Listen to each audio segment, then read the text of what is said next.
Kevin Smith was in the garage working on his '71 Chevelle. Been in the family forever. Some folks said he only fixed it up to look cool. Yeah, it was a badass car, but that wasn't the real reason. For Kevin, it was peace. His way of keeping sane. Every bolt he tightened, every time he waxed the hood, it felt like he was spending time with someone he lost. His parents were gone. Both. He loved them more than life. This car wasn't a hobby, it was therapy. Kevin was Irish and Polish, 5'9", still built like the boxer he used to be in high school. Didn't go pro, but he kept the muscle. Now, cars were his world. Of all the machines he'd touched, nothing came close to the Chevelle. He remembered his dad pulling him out of school early for doing good on tests. They'd ride around, hit movies, theme parks, just drive with no plan. Magic times. Hell, his dad met Kevin's mom in that car. And Kevin, he was made in that car. That fact still made him laugh when he fired the engine up. He could still hear his dad brag about it. 700 horses, 500 torque, pure steel frame. "It ain't a car, kid," he used to say. "It's a beast." Kevin looked up at a photo on the wall. Him as a kid, standing between his parents. Mom, Maria, pretty Polish lady, soft smile, black hair. Dad, Luke, tatted up, thick arms, grinning in his tank top. Little Kevin, front teeth missing, Ninja Turtle tee, smiling wide. Right in front of the Chevelle, a tear slid down his face. "I miss you guys," he whispered. They died right after his high school graduation. Wrong place, wrong time. Bank robbery. The shooter crashed into their car during the escape. Saw they could ID him, so he pulled the trigger. Cold. Cop shootout later that day ended him. Didn't fix the hole he left in Kevin's chest. But then there was Shelley. "Shelley," he said under his breath, like her name might bring her back. What followed wasn't peace. It was pain, lies, chaos. And in a sick way, he was glad his parents didn't live to see it. "Damn," he muttered. "How long's it been?" Footsteps, hard ones. He looked up. A woman was coming down the driveway, late 20s maybe. Short blonde hair, ice blue eyes, athletic build. German looked at her. He didn't know her, but her face said she definitely knew him, and she wasn't happy. Can I help you?" Kevin asked. She glared at him like he'd kicked her dog. "You selfish piece of crap." Kevin raised a brow. "Okay, angry lady, I don't know who the hell you think I am, but you need to turn around and walk." She didn't walk. She snapped, swung at him, screaming, "You son of a witch! You ruined everything!" Kevin didn't punch back. He didn't need to. He caught her wrist, spun her around, slammed her down on the bench. She gasped, shocked. He leaned in, voice low, cold. "All right, this stops now. I don't care who you are. You come at me swinging, I push back, man or woman, got it?" She froze. "I'm letting go. You talk. You tell me what the hell this is about. And you better do it calm, because next time you move like that, I break your arm, toss you out, call the cops, and press charges fast."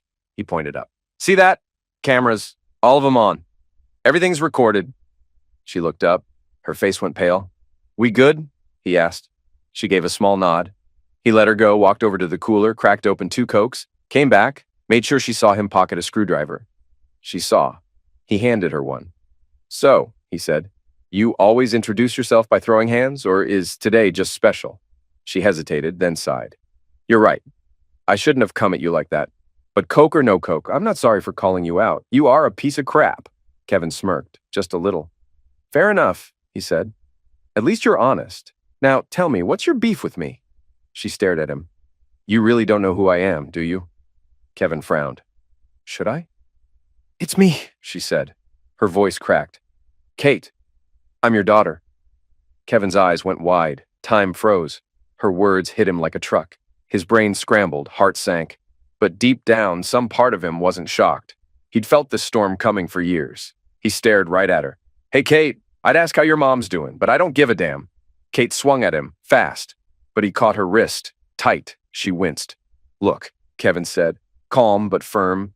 "I didn't know who you were, all right? I ain't psychic. But that don't give you a pass to swing on me in my own place." He let go. She pulled back, rubbing her wrist, eyes wet. And then she broke. "Why?" she said, voice shaking. "Why'd you leave us? I was at Grandma's. I come home and Mom's on the couch, crying her eyes out. You were just gone. No note, no call, nothing. She told me you found some witch and bailed. Just left us like trash." Her voice cracked, but she kept talking. "You know what it's like growing up without a dad? Watching other kids get hugged on their birthday, wishing mine was there when my first boyfriend dumped me because I wouldn't sleep with him, hiding on prom night so nobody saw me cry. She wiped her face, kept going. No one cheered for me at graduation. No one helped me learn bills, get a car, teach me life crap. And when I almost got attacked at a party, guess what I thought? Kevin looked at her, heart sinking. I thought, I wish my dad was here. I passed out drunk, woke up with my pants half off. Some dude standing over me. Someone walked in and scared him off. If they hadn't, I don't even know. Silence. Kevin's voice dropped. I'm sorry that happened, Kate. He got up, didn't say more. Just walked into the house. Left her in the garage, sobbing alone. She looked up. Where are you? You leaving again? She stood up to leave too, but the door opened. Kevin walked back in, holding an old binder. I made some sandwiches. We need to talk. They sat, ate in silence. Then he pushed the binder toward her. This is yours after I'm done talking. Do what you want with it. But know this, I didn't mean to hurt you. I did what I had to. You ready? She stared at him, wiped her nose, nodded. Go. Kevin sat back. I grew up in St. Louis. Mom was a science teacher. Dad worked on cars. They were immigrants, Polish and Irish, real proud folks. I skipped a grade, finished school early, went all in on mechanics. He paused. They died when I was 17. Bank robbery gone wrong. I lost it. Took their savings, moved east, ended up in York, Pennsylvania. Kate blinked. She realized she never knew any of this. That's where I met your mom, Christina. Walked into the shop, panicking about her dash light. She thought she broke her parents' car. It was just a sensor. I fixed it. We laughed. I got her number. He smirked. She was still in school. I was 18, had a beat-up place and a job. She thought I was the coolest dude alive. We clicked fast. She brought me lunch at work. I went to her games. Then, yeah, we got close. Kate made a face. Kevin chuckled. I'll skip the details. Point is, she got pregnant. Told me right after I proposed. I was scared as hell. But I saw her smile, thought of you, and I knew I had to step up. He leaned in. Her parents hated me. Her dad was a loudmouth wrestler type, tried to bully me. I didn't flinch. Her mom, high-powered exec, thought I was trash, talked down to me. I stayed chill, but I kicked back when needed. He shook his head. They weren't my people. But I didn't hate them. Just never needed their approval. Kevin took a long sip of Coke, then kept going. The day you were born? That was the best damn day of my life. You came out screaming like a banshee, kicking, punching, mad as hell. But the second they handed you to me, you looked up and smiled. His eyes got glassy. Kate's did too. First 5 years, they were good, real good. We had a nice spot, good street, solid neighbors, work was great. I was killing it with engine work and wiring jobs. People knew my name. Your mom coached cheer at her old school, won 3 national titles. He gave her a small smile. And you? You were magic. Smart, funny, full of love. I loved our little family. Even your grandparents came around. We weren't tight, but we got cool. Those years, I'd live them again in a heartbeat. Kate smiled, eyes still wet. Remember when you made me laugh so hard chocolate milk came out my nose, all over the couch? Kevin chuckled. Hell yeah, your mom was pissed, said the couch was done for. I hit it with club soda and elbow grease, mostly got it out. They both laughed. But then Kate's smile dropped. Her voice turned low. If that was your best time, why'd you bail? Kevin let out a slow breath, took a beat before answering. It started changing when you turned 8. It was your birthday. We were heading to Chuck E. Cheese. Your mom was setting stuff up. I offered to help. She told me to back off, not to screw it up. Snapped a bit, then kissed me hard and gave me this weird look. Said, sorry, babe. Work stress. I'll make it up to you tonight. He paused. She meant it. That night, after we tucked you in, she was different. All over me, trying hard. I didn't think much of it then. His tone dropped. Next morning, she was gone. Left a note. Made Kate breakfast. Off to a meeting. Love you. I bought it. But something didn't feel right. He looked up at her. Life looked fine. I was pulling jobs all over. Planes, cars, custom rigs. She kept coaching. You were crushing school. But that itch in the back of my head wouldn't stop. Kevin's face darkened. Then I saw Janice. She worked with your mom. We ran into each other at the store. I joked about that teacher meeting Christina said she had. Janice froze. Said, we didn't have a meeting last week. He leaned in. I lied. Said I must have got mixed up. But inside, I knew. I knew something was off. He rubbed his hands together, jaw tight. I set it up, took a day off, told Christina I was working, drove out like normal, but parked at Phil's shop, swapped cars, took his old Impala, parked a few blocks from home, waited. He stared hard into Kate's eyes. Your mom left, like always. You were at school. I followed her. 15 minutes out of town, she pulled into a motel. Kate's face dropped. She went in alone. Came out holding hands with Jeffrey O'Neill, the school super, that same meathead from her high school. 6'1", built like a fridge, cocky as hell, known for playing dirty. Always thought he was top dog. Kevin's jaw clenched. We'd met before at a school thing. He tried flirting with her.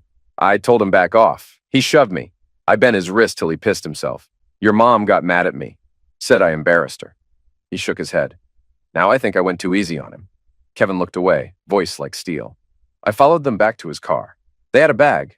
I bounced at a strip club in my 20s. I know a bag of adult toys when I see one.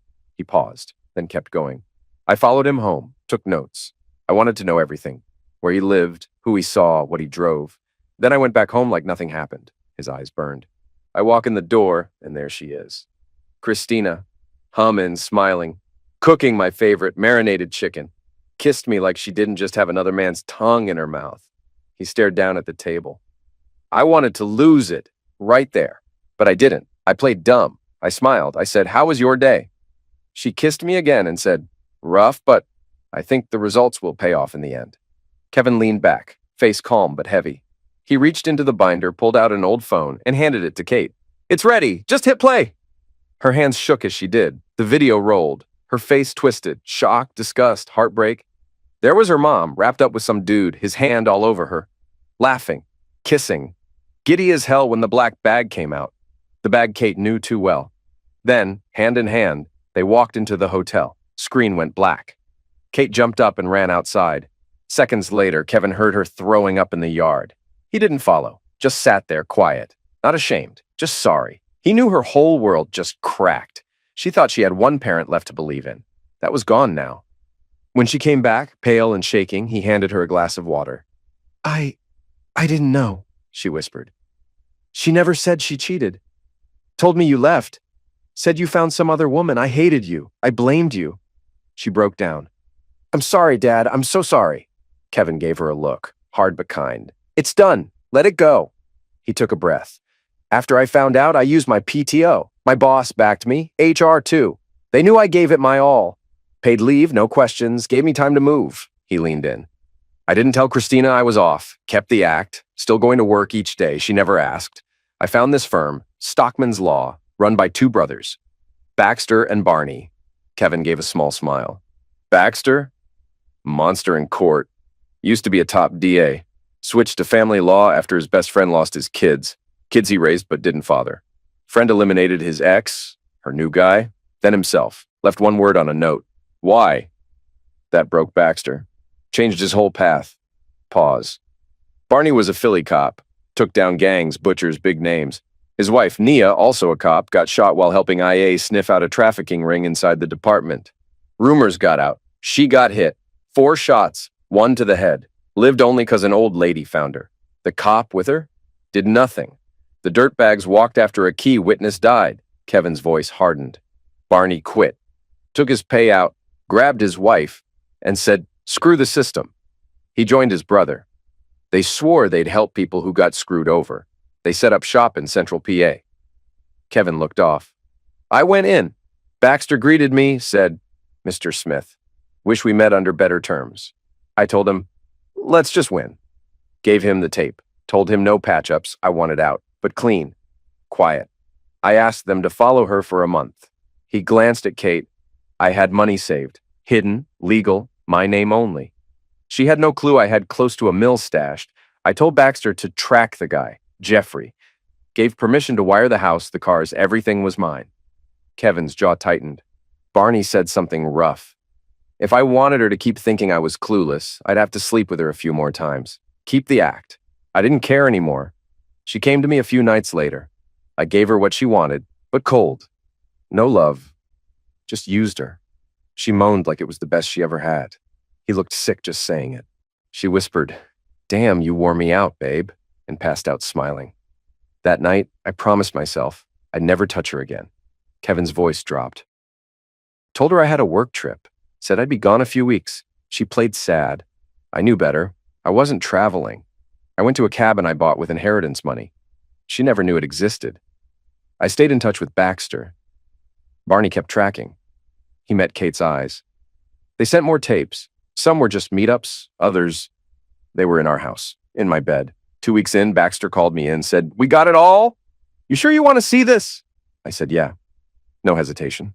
Kevin leaned forward, tone flat. I sat down, watched my marriage die on screen. His face turned hard. What I saw, it wasn't just cheating, it was sick. She never did any of that stuff with me. 10 years together, nothing like this. She only pulled out tricks once. That same night, she tried to cover her tracks. He stared into space. She was in bondage, toys the size of my arm, crawling like a dog. He used her like meat, and she loved it. She laughed while he degraded her. Kevin shook his head, voice low and sharp. It wasn't Zach's, it was a joke on me. Kevin's voice cracked. The worst part, it wasn't that they did it in my bed, it was the crap they said while doing it. Jeff called me a punk, said I couldn't please her, and she laughed, said, "Not like you. My husband's a joke. You're a real man." Kevin shut his eyes. I turned it off, couldn't take more. He reached into the binder, pulled out a disc, and handed it to Kate. She stared at it. "Is this?" "Yeah, that's the proof. Your mom and Jeff." Kate didn't scream, didn't talk, just cried quiet. Kevin softened a little. "Now the rest." He sat forward. After that, I stepped out. Baxter and Barney were waiting. I told them, "Get the papers ready, but don't serve them yet, not till I hit back, both of them." We needed a plan. No slip-ups, they were in. Kevin's eyes narrowed. I told Barney, get more dirt, not just for me. For Jeff's wife, too. I wanted her to see it. Told the guys to set up a meeting on the same day I served the papers. He leaned back. I didn't do much after that. Just sat in the hotel staring at the wall. My life, everything I built, just cracked. His voice went quiet. Used to feel like we were some cheesy love story. Nerdy guy gets the cheerleader, but the minute I really broke down, that's when I knew. She never loved me like I loved her. He stared past her. She helped me when I lost Grandpa, Captain Bill. World War II vet, 101st Airborne. Freed my grandma from a camp. He was my hero. We watched old Doctor Who the night before. Next day, he didn't wake up. Kevin glanced at Kate. Your mom held me together back then. I thought she was real. Kate blinked. She got in a crash, right? Kevin nodded. Yeah, wreck was bad. She and her best friend Rebecca were hit by some drunk. Rebecca got crushed. Your mom barely made it. Driver tried to run, but a neighbor saw the whole thing. His fists clenched. I helped her recover. She was a wreck. When it went to court, she gave that drunk hell. Showed pics, her and Rebecca as kids, then one from the concert, and then one from the autopsy. His voice dropped. She screamed at the girl, said, "Look what you did." Rebecca's head was gone. He looked away. She helped me through hell. I helped her through hers. Told her not to fall apart. Told her I don't keep weak people around. She snapped back, won another title, said it was for me and Rebecca. He gave a sad smile. She wasn't just the first girl I slept with. She was my best friend. Then his face went cold. But I missed one thing, or didn't want to see it. One day, I came home early. Thought I'd catch her in the act. But she was shocked to see me. Played it cool. I made up a lie, said work needed me out of state. She bought it. He tapped the binder. Once, slow. She wanted me that night, he said. I gave in, played the part, but I already knew what I'd do next. Kate frowned. What do you mean? He didn't answer right away, just tapped the binder again. When she passed out, he said, I went into your room, watched you sleep, my kid, my reason, and I knew this was it. His voice dropped to a whisper. I called Baxter, told him, send the pics to Jeff's wife, we need to talk. He looked down, then continued. Next day, I got a text. No name, just Silver Spoon Diner, 3 p.m., don't be late. He glanced at Kate. I showed up, saw her right away. Long dark hair, green eyes, pretty face. Nothing flashy, just a plain dress. She waved me over. I sat down. Her eyes were red. She'd been crying. He leaned forward. Then she said, I saw the proof. My husband, and that witch you married. He paused. She winced right after and said, sorry, I didn't mean... He held out his hand as if recreating the moment. I touched her hand, told her, I'm not mad. You've got every right to be pissed. You deserve the truth.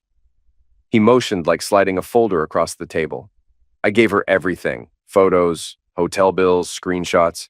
She used my money to buy that prick jewelry, designer shirts, whole damn affair on my dime. He let out a bitter laugh. Classy, huh? Kevin stood up a little straighter, then mimed offering a handshake. For what it's worth, he said, I'm sorry, Mrs. O'Neill. He gave a small nod. She looked up at me and said, April, my name's April, and I'd like your lawyer's number. He let that hang for a beat. I didn't expect that. Even broken, she still had grace, he sighed.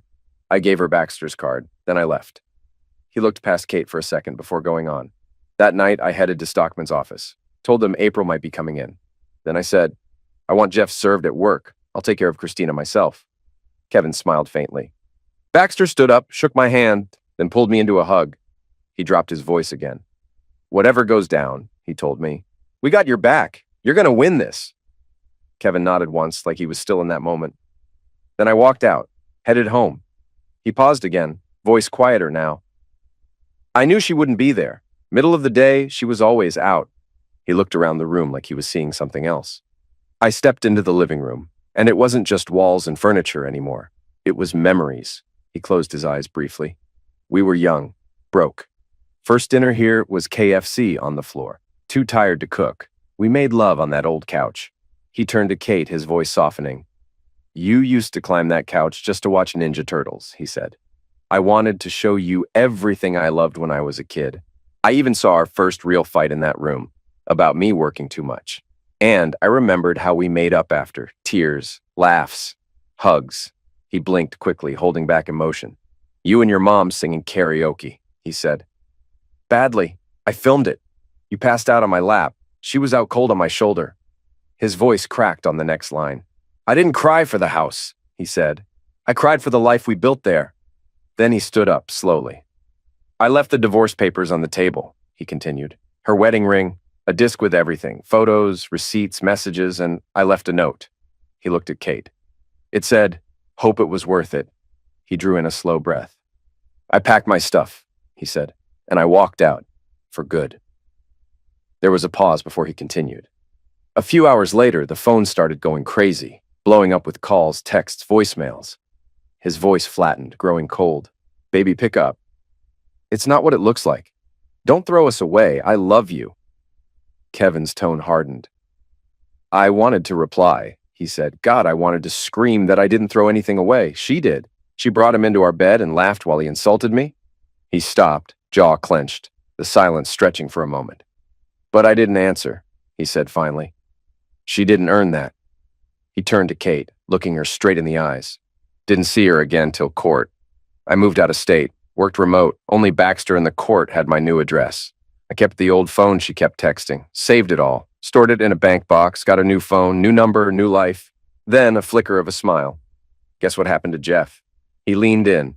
April kicked him out. Game night. He walked in, thinking beer and football. She had the Zex tape ready, played it in front of his friends, then slapped him, grabbed her bags, and walked. No fight, no kids, just done. Kevin chuckled. And while he's rubbing his face, stunned as hell, someone taps his shoulder. Jeffrey O'Neill? Yeah? You've been served. He smirked faintly. I stayed out of it, he said. Let Baxter run point. Your mom and Jeff stuck together for a while. I guess two liars couldn't afford rent on their own. He leaned back, shoulders loose. Then came court day. She was already there, sitting next to her lawyer. Looked rough, sunken eyes, thinner than ever. Makeup didn't help. You could see the wreck underneath. She tried to hug me. Kevin's face darkened. Baxter stepped in, blocked her. He paused, then added, her lawyer was some fresh-faced kid, all smile, no spine. Kevin chuckled dryly. Baxter turned to him and said, control your client. She ain't sitting with me for a reason. The kid just grinned. They're a great couple, he said. One mistake doesn't eliminate a family. Kevin shook his head slowly. Baxter shut him down fast. Told him, save it for the judge. That's why we're here. He exhaled through his nose. The kid looked like he wanted to argue, but then the judge walked in and that shut him right up. Kevin's voice tightened. Christina's lawyer got up first. All charm, all fake. Said she owned her mistake. Claimed she didn't want money, just a chance to fix things. He painted her like some lost wife who came home to an empty house and a note. Said I never gave her a chance to explain. Then he brought you into it. Said a child was caught in the middle. Asked for counseling. Said if I refused, they'd sue me for emotional distress. He clenched his jaw. I damn near snapped the armrest. I wanted to stand up and shout. He paused. But then Baxter's hand landed on my arm, steady. That look that said, I got this. Kevin's eyes narrowed slightly, remembering every word. Baxter stood smooth and calm, looked the judge in the eye. Your Honor, he said, my client wants to move on. He's giving up the house to the same woman who made a choice, not a mistake, to cheat. And we have proof. This wasn't a slip. It was deliberate. It was repeated. If he stays tied to this, it'll tear him apart emotionally. He nodded once, as if still there. Judge gave a nod. Then the hearing started. Kevin rubbed the back of his neck. Christina's lawyer tried spinning the whole thing. Said she was hurt, that I worked too much, that leaving without a word was cruel. Then his voice sharpened. But then Baxter stood up and cut through all of it. Asked her point blank, Mrs. Smith, did you cheat on your husband? He didn't blink. She looked down and said, yes, I did. I'll regret it forever. He tilted his head slightly, mimicking Baxter's calm stare. A mistake, huh? Baxter asked. Was Jeff forcing you? Kevin let the silence stretch. She blinked. What? He tapped his finger lightly. It's a fair question, Baxter said. You called it a mistake, so Jeff just tripped and fell inside you? Kevin let the line hang. Her lawyer jumped up, shouted, Objection! He smirked slightly. Judge slammed the gavel. Watch your mouth, counselor. Baxter just gave a polite nod. Said, just proving how dumb the word mistake sounds here. May I continue? Kevin's tone deepened. Then he asked her if she had some brain chip that made her cheat. She gasped, said no, and that's when he pressed harder. Kevin looked at Kate. So let's be clear. You chose to sleep with another man? She stayed silent, tears already building. Judge leaned in. Mrs. Smith, verbal response. Kevin exhaled. She whispered, yes. Louder, the judge said. Kevin's hand clenched. She snapped. I said yes, damn it. Watch your tone, the judge warned. But Baxter just raised a hand, calm as ever, told the judge, it's okay. Tensions are high. Then turned back and said, you said it happened once? Kevin's face went cold. She looked right at me, then down again, said, it happened a few times. He leaned forward, voice low. That's when Baxter pulled out the disc and the envelope. Your Honor, he said, more proof of Mrs. Smith's infidelity. May we play the disc? The judge gave a nod. Kevin closed his eyes for a moment. The moment it started, you could hear it. Moaning, panting, loud, no mistaking it. She froze, face pale. Everyone knew where it was filmed. Quiet lookout spot outside town. The same one where I first asked her out. His voice cracked. And she still had her wedding ring on. The one I gave her. He looked away. It crushed me. Then came the photos. Cheap motels, dinners. Handing him her underwears under the table. And then our bed. My bed. He paused again, swallowing hard. The judge shifted in his seat. I couldn't even look. Christina lost it, broke down, covered her face, sobbing like a child. He took a breath. Court's adjourned till next month, the judge said. Kevin stood, his voice quiet. I didn't look back. Wasn't my job to fix her anymore. He looked at Kate. At the door, someone was waiting. April? I blinked. Why are you here?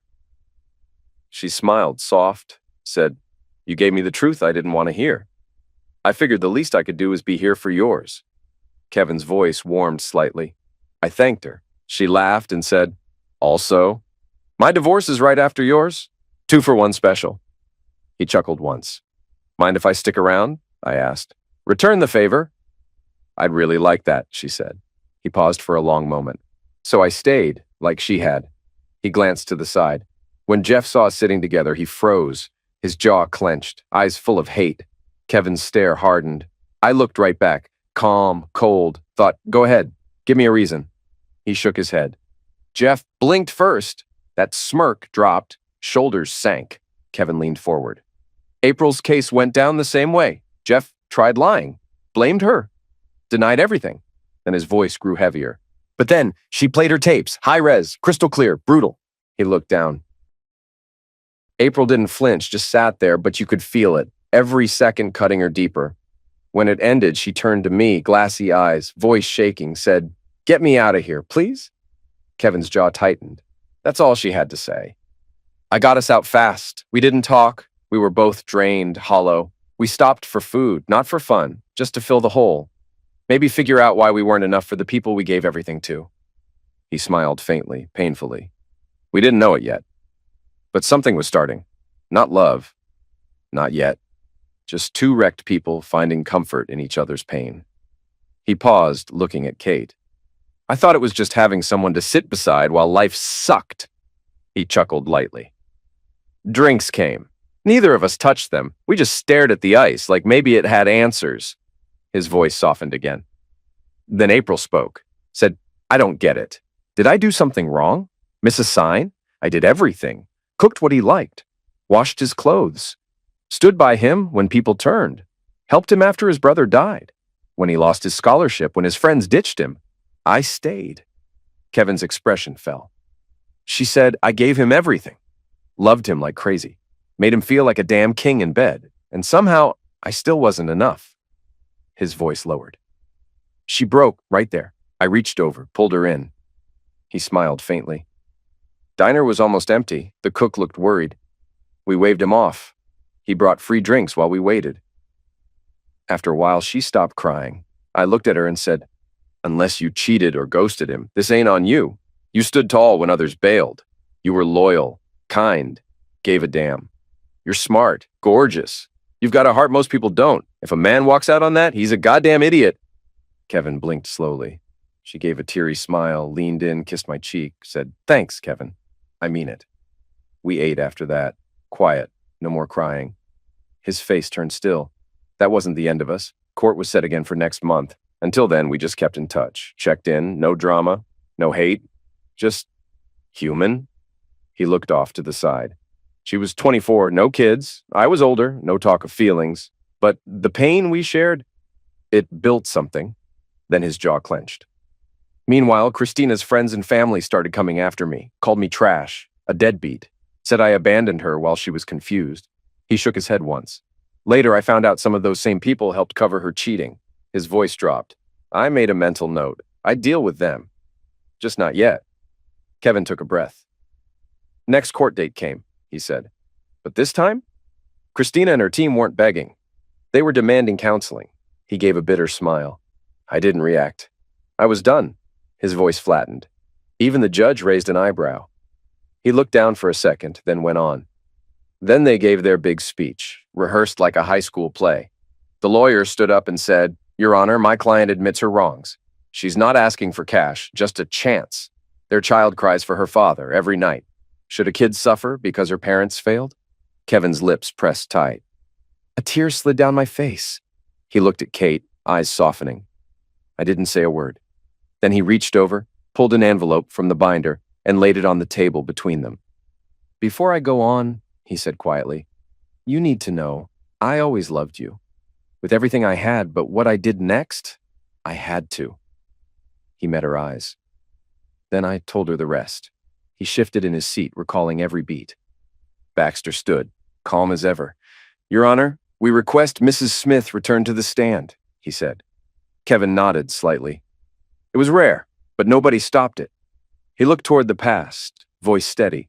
Baxter turned to Christina, said, Thank you for being honest. There's been pain, no doubt. But your willingness to own it, that matters. He paused. Christina nodded, said, I'll never forgive myself. I hurt the man I love. I still love him. I want to do right. Kevin's face gave nothing away.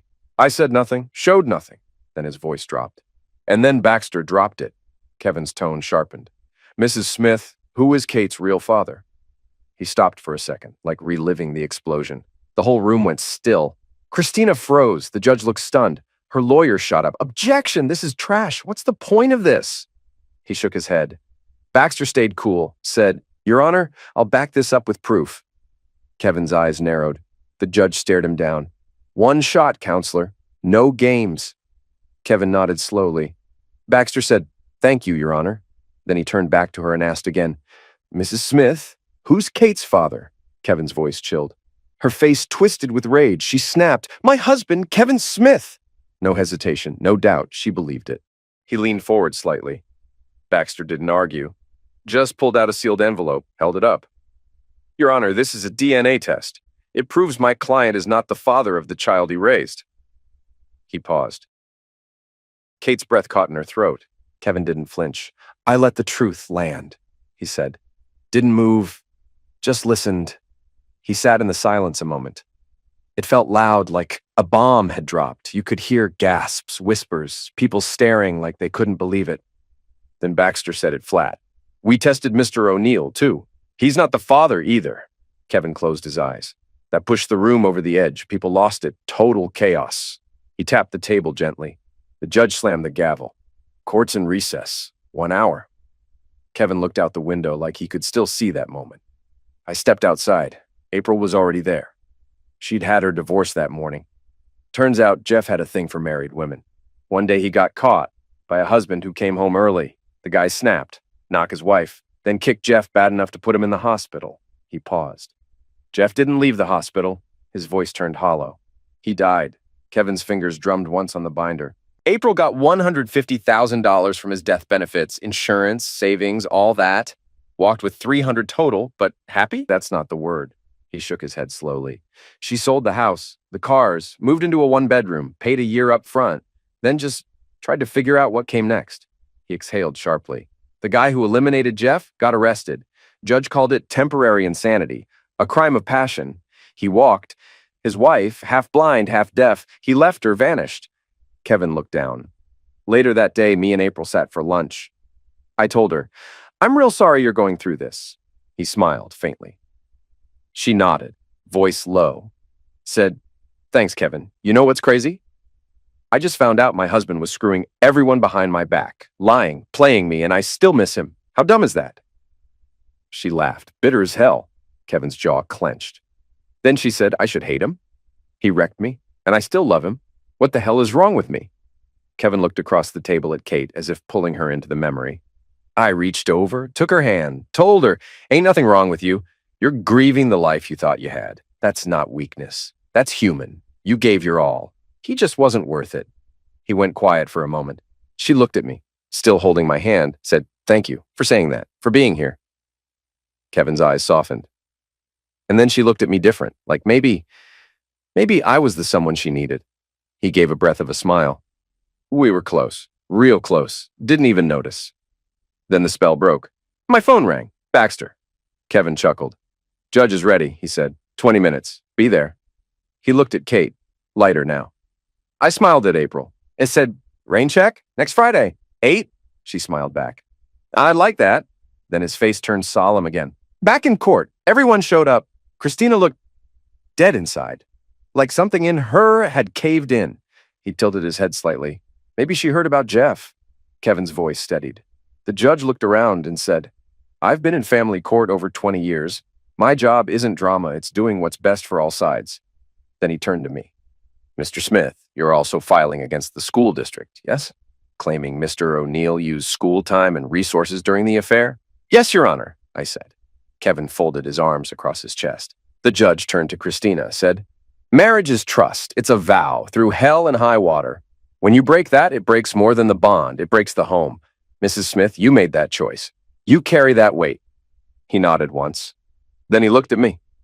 Mr. Smith, he said, though you are not the biological father, you raised this child with love. But given the damage done, this court grants the divorce. No child support, no alimony. The house will be sold. Profits split. Both keep their own retirement funds. Kevin closed his eyes for a moment. Then the judge said, I hope you both find peace. Court's adjourned. He leaned back, his voice turning soft. Baxter shook my hand, clapped my back. Kevin hesitated. Then I saw Christina, pale, blank. She walked over, slow, like her soul was running on fumes. She stopped right in front of me. Kevin's jaw moved slightly. I'm sorry, she whispered. He didn't blink.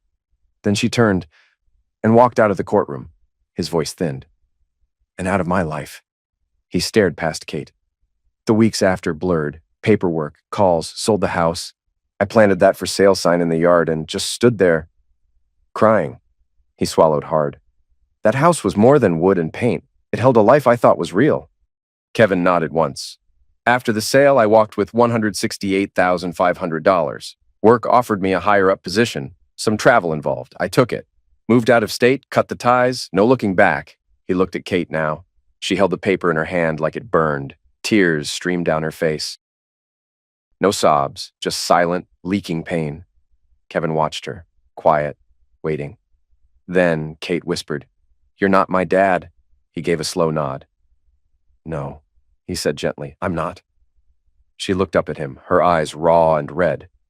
"She told me you ran," she said. "Said you left for some other woman. I blame myself. Thought it was me, that I pushed you away." Her voice faltered, thick with emotion. "But I still had Mom. She was my truth. Or so I thought." Then her tone sharpened, cracked. "But none of it was real," she said. "You didn't leave me." She lied. "The guy in her bed? Not even my real dad. And the one who is? I don't even know his name. I don't know anything. I'm just a mistake, a joke." Kevin didn't interrupt. He just reached for the binder, pulled out a folder and placed it on her lap. Her hands shook as she opened it. Inside, a photo of a man she'd never seen, and a DNA report. Kevin's voice was steady. "His name's Michael O'Donnell," he said. "Went to school with your mom, Irish, 5'9", lean build, ex-Army major, lives in Colorado now." Kate looked up, confusion on her face. Kevin continued. "I don't think he knew she was with me," he said. "Maybe he did, maybe not. But your mom cheated on me with him. I think she knew the truth and buried it. After court, I used the money from the lawsuit to track him down." He looked her in the eye. "Not for me, for you." Kate stared at the photo in silence. Then she dropped it and lunged forward, hugged him tight. "I'm so sorry, Kevin," she cried into his chest. "Sorry for what she did to you." He hugged her back, firm, protective. "You don't owe me an apology, kid," he said. "You didn't do anything wrong." Then the sound of tires on gravel cut the silence. Kate turned as a black SUV rolled into the driveway. 3 people stepped out. The driver, a striking woman in her early 40s, fit and graceful, moved with quiet confidence. Her hair was tied back, her eyes sharp but warm. Next to her, a tall teen boy, 6'1", broad shoulders, brown hair, blue eyes like frozen lakes. And beside him, a girl, same height, same face, same unmistakable energy, twins. Kate stood slowly, staring at them. Before she could ask anything, Kevin rose to his feet and walked toward the woman. He didn't say a word, just kissed her, deep, familiar, like time had stopped. Then he pulled back and said softly, "Hey, April. My love." He kissed her again, smiling into it. Behind them, the girl groaned with a grin. "Oh my God, get a room." Kevin turned, laughing.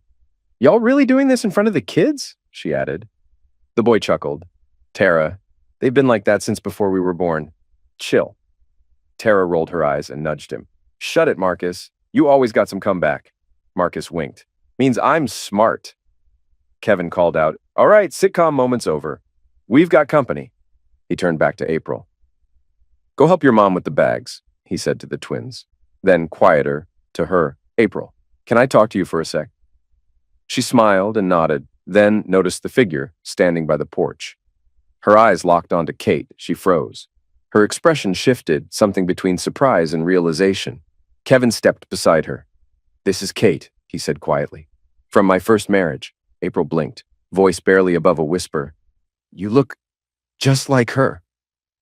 Kate's shoulders tensed. Kevin touched her arm gently. "She didn't mean it like that." "No," April said quickly. "I didn't. You just really take after your mom." She motioned toward the porch. "Come on, let's sit." They sat on the porch, Kevin, April, and Kate, shoulders close, a breeze cutting gently through the late afternoon air. No one rushed. No one filled the silence too quickly. Kate looked down for a second, then began quietly. "I grew up thinking he left," she said, "that he didn't want me, that I did something wrong." Her voice trembled. "Mom said he met someone else. Said he walked out and never looked back." Kevin didn't move. He just listened. "She made it sound like you didn't care," Kate added, eyes on him now. "Like I didn't matter. And I believed her." April reached out slowly, placing a hand over Kate's. "I'm so sorry," she said softly. Kate shook her head. "She lied for years. Never told me anything real. I didn't even know his name until recently." Silence again. Then Kate looked at them both. "So, when'd you two meet?" Kevin and April exchanged a glance. He smiled, a little crooked. Believe it or not, he said. Dumb luck. Kate raised an eyebrow, waiting. Kevin leaned back in the chair, the memory warming his voice. After the divorce, I moved out here, started working remote, took mobile repair gigs to stay busy. One snowy afternoon, I got a call, news van stuck on a farm road. He nodded toward April. Guess who was behind the wheel? Kate turned to her. April let out a soft laugh. I used to study media before I married Jeffrey, she said. Dropped it after we got hitched. But after the divorce, I went back. Got a job at the local station. She smiled. That day, our van died in the middle of nowhere, and the mechanic who showed up was Kevin. They both smiled at the memory, like a shared secret wrapped in snow and timing. Kate watched them quietly, a flicker of something gentler in her eyes. We hadn't seen each other in a year, Kevin said. But it clicked. We swapped numbers, started talking again. Took time. Trust was hard, but we got there. Got married a year later. Then came the twins. April stood, walked to Kate, and hugged her tight. Kate, I'll be real with you. When I saw you, I got scared. Not of you, just scared of what it might mean, but this isn't your fault. Or Kevin's. I'll defend him till the end. No man should be forced to raise a kid that ain't his, especially not when he's been lied to. She paused. What happened to you was wrong. I won't deny that. But try and see it from his side. He loved your mom, thought you were his, and every hug, every smile was a reminder of the lie. That kind of pain, most people don't come back from it. Kate wanted to say yes, but deep down she knew the truth. No, she whispered. I couldn't. She broke down in April's arms. After a moment, April pulled back and wiped Kate's cheek. We're about to eat, April said gently. If Kevin's good with it, and you are, I'd love for you to stay. Kevin nodded. Kate did too. Dinner felt like a dream, loud, warm, real, a table full of laughs and stories. It was the kind of love Kate hadn't felt in years. Not since she was little. Her bond with her mom had faded over time, gotten cold. Like every time Christina looked at her, she saw a mistake she couldn't fix. Kate didn't hate her. But after today, they had to talk. The twins opened up. Tara was deep into art and poetry, had won national awards. Marcus, state champ in wrestling, smart as hell, heading toward NASA, a brain and a beast. Everyone called him the jock nerd. And even though her day had started with her screaming and swinging at Kevin, by dessert she felt like part of the family. Later that night, Kevin and April walked her out to the curb where her Uber waited. April touched her arm. Kate, I know you didn't have a dad in your life, and after all this, I know it's a lot. But just remember, what happened to you doesn't define you. Kate opened the door, paused, then looked back. Hey, I'm sorry about how this started. The whole attack you, get my A handed to me thing. Maybe once this calms down, we can talk again? Kevin smiled. So did April. Yeah, Kevin said. We'd like that. The car pulled off. Across town, Christina sat alone, another glass of wine in hand, lost in old memories. She had never really come back from the wreckage of her marriage. Every day she thought about the family she blew up, about how it was her fault. After the truth came out, the school put her on leave. Later she worked again as a tutor. She had her degrees, her name still meant something. And when COVID hit, tutoring boomed. Parents were scared or fed up with schools. Christina found her lane. She lived okay, but it cost her. Most of her time was spent dealing with her daughter. Wild, angry, hurt. She fought teachers, screamed at Christina, dated toxic guys, landed in jail once, pills, fights. It all came from the same place, thinking her dad bailed on her for no reason. Christina knew the truth, and every time she looked at her daughter, all she saw was a kid who just wanted her dad. And she hated herself for it. Her thoughts were cut off by the doorbell. She wiped her face, stood up, and opened the door. Kate stood there, eyes burning, a paper in her hand. Christina's face went pale. Where'd you get that? She asked, her voice already shaking. Why? Kate snapped. Why'd you let me grow up thinking he left me? That he cheated on you? That he ran off and didn't want me? That he hated me? Christina opened her mouth. Nothing came out. You played the sufferer, the poor wife left behind. But you were the one who cheated. Not just on Kevin, but on me. Kate's voice cracked. I'm not even his kid. And you knew that. Kate, please. What did you expect? That he'd raise someone else's kid and just smile through it? That he'd be your good little fool? Pretend it was all fine? Kate's eyes filled with tears. I loved you. Even with everything, I trusted you. Because you were mom. You were supposed to tell the truth, but everything you told me about Kevin, about Jeff, about me was a damn lie. She held up the paper. My real father? Michael O'Donnell. Christina gasped like she'd been punched. Kate nodded. Yeah, he told me about you too. Said he didn't know you were with Kevin. Didn't even know I existed. Her voice dropped. Is it true? Christina's legs gave out. She fell to the floor, sobbing. I was young, dumb. It was supposed to be a fling. Kate's voice went cold. And you let Kevin pay the price. You let him think I was his. You let me grow up without him. You used him. Is that what I am? Some mistake you stuck on the wrong guy? No, baby. No, Christina cried. I love you. Always have. Then why'd you lie for 15 years? Christina looked up, face soaked, voice barely a whisper. I was scared. I never thought I'd get a man like Kevin. He gave me a real home. I messed up, but I never once regretted having you. I was weak. I tried to hide it. Thought I could delay the truth. But it caught me. And now? I've lost everything. She dropped to her knees, full breakdown. I broke the only man who ever loved me, and I took your dad away from you. I'm sorry, baby. I'm so sorry. Christina dropped to the floor, broken, sobbing at her daughter's feet. Kate stood still. No yelling now, just pain, disgust, sadness. After a long silence, Kate finally spoke. I'm leaving, Mom. Christina looked up, her face wrecked. Kate's voice was soft. I don't hate you. I still love you. But the lies, the cheating, you broke us. Maybe I'll forgive you someday. Maybe I'll come back, but right now I can't. I won't. Christina nodded, too crushed to speak. Kate turned and walked to her room, grabbed a small bag, packed fast, just the basics.